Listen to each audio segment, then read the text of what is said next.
Hi friends, എല്ലാവർക്കും പുതിയൊരു വീഡിയോയിലേക്ക് സ്വാഗതം. നൈട്രജനെക്കുറിച്ചാണ് ഈ വീഡിയോയിൽ ഉൾപ്പെടുത്തിയിരിക്കുന്നത്. നൈട്രജൻ കണ്ടെത്തിയത് ഡാനിയൽ റൂദർഫോർഡ്. അന്തരീക്ഷ വായുവിൽ ഏറ്റവും കൂടുതൽ അടങ്ങിയിട്ടുള്ള മൂലകം നൈട്രജൻ. 78% അന്തരീക്ഷ വായുവിലെ നൈട്രജൻ്റെ അളവെന്ന് പറയുന്നത്.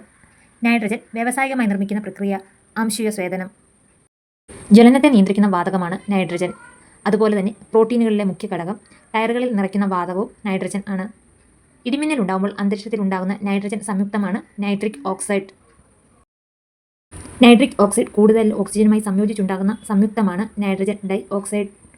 അനസ്തെറ്റിക്കായി ഉപയോഗിക്കുന്ന മനുഷ്യനിർമ്മിത നൈട്രജൻ സംയുക്തമാണ് നൈട്രസ് ഓക്സൈഡ്. ചിരിപ്പിക്കുന്ന വാതകം അല്ലെങ്കിൽ ലാഫിംഗ് ഗ്യാസ് എന്നറിയപ്പെടുന്നത് നൈട്രസ് ഓക്സൈഡാണ്.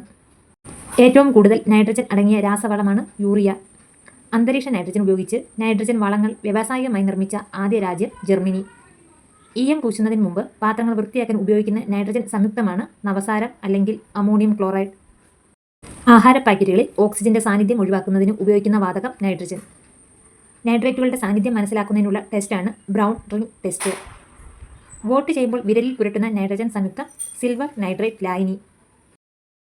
വോട്ട് ചെയ്യുമ്പോൾ നമ്മുടെ കയ്യിൽ കാണപ്പെടുന്ന കറുത്ത നിറത്തിൻ്റെ കാരണം സിൽവർ നൈട്രേറ്റ് ലായനി ത്വക്കിലെ പ്രോട്ടീനുമായി ചേർന്നുണ്ടാകുന്ന പ്രോട്ടീൻ നൈട്രേറ്റ് ആണ്.